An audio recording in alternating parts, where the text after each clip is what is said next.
ಅಂದ್ರೆ ದೇಶಕ್ಕೆ ನಿಮ್ಗೆ ದೇಶಕ್ಕೆ ನಿಮ್ ಕಡೆಯಿಂದ ಯಾವ್ದು ಲಾಸ್ ಆಗಬಾರ್ದು. ದೇಶ ಆಗ ನಮ್ಗೆ ಏನಾಗುತ್ತೆ, ನಾವು ಅದನ್ನ ಬೆಳೆಸೋ ಒಂದು ದಾರಿ ಆಗ್ತೀವಿ. ಸೊ ನಮ್ಮಿಂದ ಯಾವತ್ತು ಯಾರಿಗೂ ತೊಂದರೆ ಆಗಬಾರ್ದು ಅಂತ ಹೇಳಿ ಒಂದು ಕಾನ್ಸೆಪ್ಟ್ ಅದು. ಯಾವುದೇ ಕೆಟ್ಟ ಕೆಲಸ ಮಾಡೋದ್ರಿಂದ ಮುಂಚೆ ನಾವು ನಮ್ಮ ಕಾಮನ್ ಸೆನ್ಸ್ ಹೇಳ್ತಿರ್ತಲ್ಲ, ಅದು ಕೆಟ್ಟದು ಅಂತ ಇದ್ದಾಗ ಆ ಕಡೆ ಹೋಗ್ಲೇಬಾರ್ದು. ಡ್ರೆಸ್ ತಗೊಳ್ಳೋದು ತಪ್ಪು, ಲೈಫ್ ಸ್ಪಾಲ್ ಆಗುತ್ತೆ. ಅಂಡರ್ 18 ಗಾಡಿ ಓಡಿಸೋದು ತಪ್ಪು. ಬಿಲೋ 18 ಮದುವೆ ಆಗೋದು ತಪ್ಪು. ನಾವು ಯಾರಿಗಾದ್ರೂ ರೇಗಿಸೋದು ವಿದಿನ್ 18 ಇಯರ್ಸ್ ಇದ್ರೆ, ಯಾರಿಗಾದ್ರು ರೇಗಿಸೋದಿರ್ಲಿ, ಮೊಲಾಸ್ಟ್ ಮಾಡೋದಿರ್ಲಿ, ಅಸಲ್ಟ್ ಮಾಡೋದಿರ್ಲಿ ತಪ್ಪು. ಯಾಕಂದ್ರೆ 18 ಇಯರ್ಸ್ ಆಗ್ಲಿಲ್ಲ ಅಂತ ಹೇಳಿದ್ರೆ ಅವ್ರಿಗೆ ಪೋಕ್ಸೋ ಕಾಯ್ದೆ ಅಟ್ರಾಕ್ಟ್ ಆಗುತ್ತೆ. ಯಾವುದೇ 18 ಇಯರ್ಸ್ ಗಾಡಿ ಓಡಿಸಬಾರ್ದು. ಡಾಕ್ಯುಮೆಂಟ್ಸ್ ಇದೆಯಾ ಇಲ್ವಾ ಅಂತ ಚೆಕ್ ಮಾಡ್ಕೋಬೇಕು. ಇಷ್ಟು ಇಂಪಾರ್ಟೆಂಟ್ ಥಿಂಗ್ಸ್ ಚಿಕ್ಕ ಮಕ್ಕಳಿಗೆ ಹೇಳೋಂಥದ್ದು, ಆಯ್ತಾ? ಜಾಸ್ತಿ ಮೊಬೈಲ್ ಯೂಸ್ ಮಾಡಕ್ಕೆ ಹೋಗಬೇಡಿ, ಫೋಕಸ್ಡ್ ಇರಿ, ಚೆನ್ನಾಗಿ ಓದಿ. ಫೋನ್ ಏನು ಚೆಕ್ ಮಾಡ್ಕೋಬೇಕು, ಚೆಕ್ ಮಾಡಿ ನಿಮ್ಮ ತಂದೆ ತಾಯಿಗೆ ಒಳ್ಳೆ ಹೆಸರು ಕೊಡಬೇಕು, ಆಯ್ತಾ? Okay, thank you. ಇದಕ್ಕೆ ತುಂಬ ಹೃದಯದ ಧನ್ಯವಾದಗಳನ್ನು ಪ್ರತಿಯೊಬ್ಬರಿಗೂ ಅರ್ಪಿಸಿ ನನ್ನ ಈ ಒಂದು ತೆರೆದ ಮನೆ ಕಾರ್ಯಕ್ರಮವನ್ನು ಮುಕ್ತಾಯ ಮಾಡ್ತೀನಿ. ಎಲ್ಲ ನಮ್ಮ ಬ್ರದರ್ ಶಿವಕುಮಾರ್ ಸವಲತ್ತುಗಳು ಸಿಗ್ತವೆ, ಹೇಗೆ ಬಳಸ್ಕೋಬೇಕು ಅಂತೇಳಿ. ಅದ್ರ ಮುಂದಿನ ಶನಿವಾರ ನಾವು ಬೋರ್ಡ್ಗೆ ವಿಸಿಟ್ನ ಮಾಡ್ತಾ ಇದ್ದೀವಿ. ಅದಾದಮೇಲೆ ಒಂದು ಇಂಡಸ್ಟ್ರಿ ವಿಸಿಟ್ ಇರುತ್ತೆ. ಅದಾದಮೇಲೆ ಬೆಳಗಾವಿ ಅಧಿವೇಶನ. ಅಷ್ಟೇ ಅಲ್ಲ, ನಿಮ್ಮ ಸ್ನೇಹಿತರಿಗೆ, ನಿಮ್ಮ ತಂದೆ ತಾಯಿಗಳ ಜೊತೆ ನಿರಂತರವಾಗಿ ಚರ್ಚೆ ಮಾಡೋದ್ರ ಮೂಲಕ ಯಾವಾಗಲೂ ಇವುಗಳನ್ನು ನೀವು ಜಾಗೃತಿ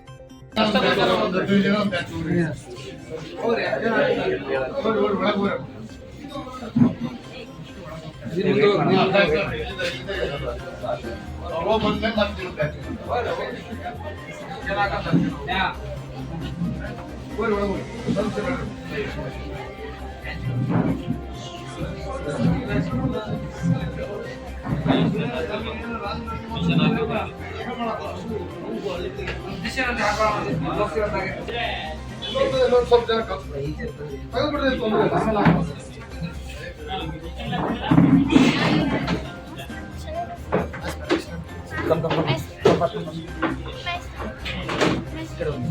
ರೀಲೈನ್ ಮಾಡೋಣ.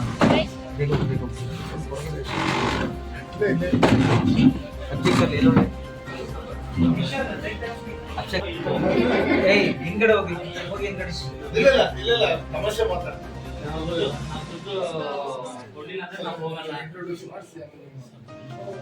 ನೋಡಿ. ಈಗ ನಾನು ಇಷ್ಟ ತನಕ ಯಾರು ಫಸ್ಟ್ ಹೇಳಿದೆ, ಸೆಂಟ್ರಿ ಡ್ಯೂಟಿ ಇದೆ ಹೇಳ್ದ. ಸೆಂಟ್ರಿ ಅಂದ್ರೆ ಏನ್ ಕರ್ತವ್ಯ ಅಂತ ಹೇಳಿದೆ. ಮತ್ತೆ ನೆಕ್ಸ್ಟ್ ಹೇಳಿದ್ರೆ ರಿಸೆಪ್ಷನಿಸ್ಟ್ ಅಂತ ಹೇಳ್ತಾರೆ. ಅವರು ಬಂದವರಿಗೆ ಏನ್ ಕಷ್ಟ ಸುಖ ಅಂತ ಕೇಳೋದು, ಏನ್ ಪ್ರಾಬ್ಲಮ್ ಅಂತ ಕೇಳೋದು ಕುತ್ಕೊಂಡಿರ್ತಾರೆ. ಸೊ ಓವರ್ ಆಲ್ ಎಲ್ಲದಕ್ಕೂ ಹೆಡ್ ಯಾರು ಈ ಸ್ಟೇಷನ್ಗೆ? PSI ಅಂದ್ರೇನು? ಪೊಲೀಸ್ ಸಬ್ ಇನ್ಸ್ಪೆಕ್ಟರ್ ಅಂತ ಹೇಳಿ.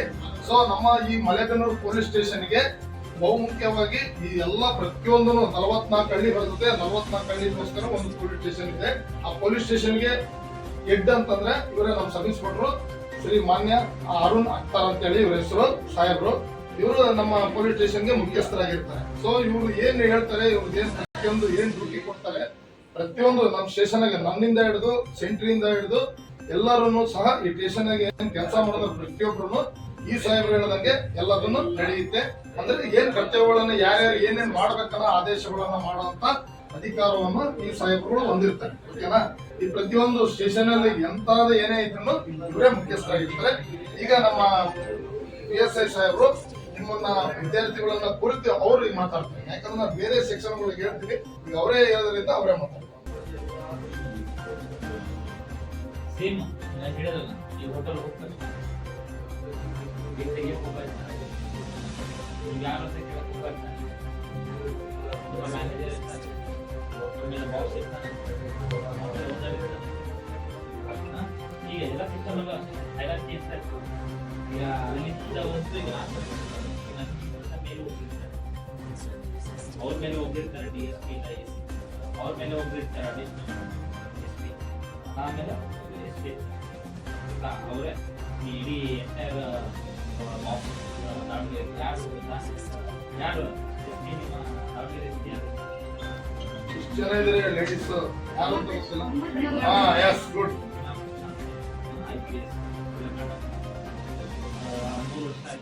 ಒಂದು ಇಂಡಿಪೆಂಡೆಂಟ್ ಡಿಸ್ಟ್ರಿಕ್ಟ್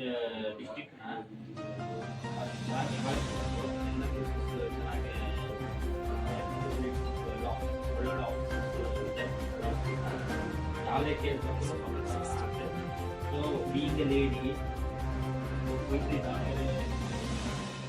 ಮೇಂಟೈನ್ ಮಾಡ್ತಿದ್ದೇನೆ ಅಂದರೆ ಅದೇ ಕೆಪಬಿಲಿಟೀಸ್ ಶೀಲ್ಡ್ ವರ್ಕ್ ಮಾಡೋದು ನೀವು ಅದೇ ಥರ ಏಮ್ ಪಿಕ್ ನೀವು ಏಮ್ನ ಪಿಕ್ ಮಾಡಿದ್ರೆ ಏನಾಗುತ್ತೆ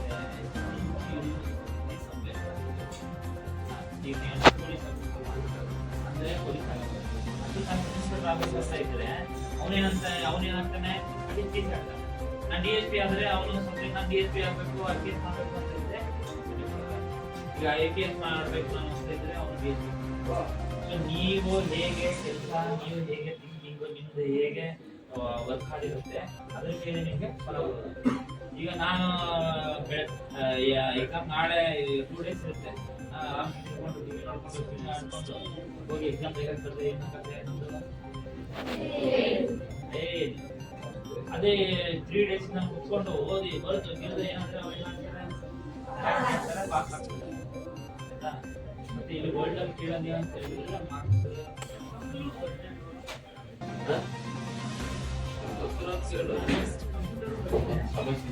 ಅಡಿಯಲ್ಲಿಂದ ಸೊ ನೀವು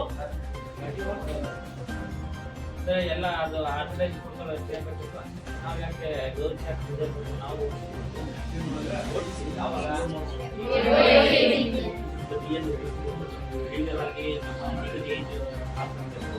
ಇದ್ದಾಗ ಮಾತ್ರ ಹೀಗೆ ಸೆಕೆಂಡ್ ನಿಮ್ಮ ಏಜ್ ಏನೀಗ ಈಗ ನಾನು ಹೇಳ್ತೀನಿ ನಾಳೆ ನಿಮ್ಗೆ ಮದುವೆ ಮಾಡಾಕ್ತಾರೆ ಅಂದ್ರೆ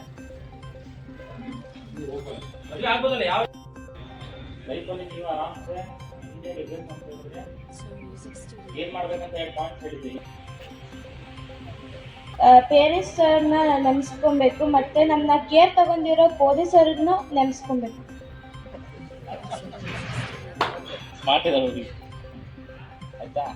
ಇಂಪಾರ್ಟೆಂಟ್ ಅಷ್ಟೇ, ನೀವು ಯಾರಿಗೂ ತೊಂದರೆ ಕೊಡಬಾರ್ದು.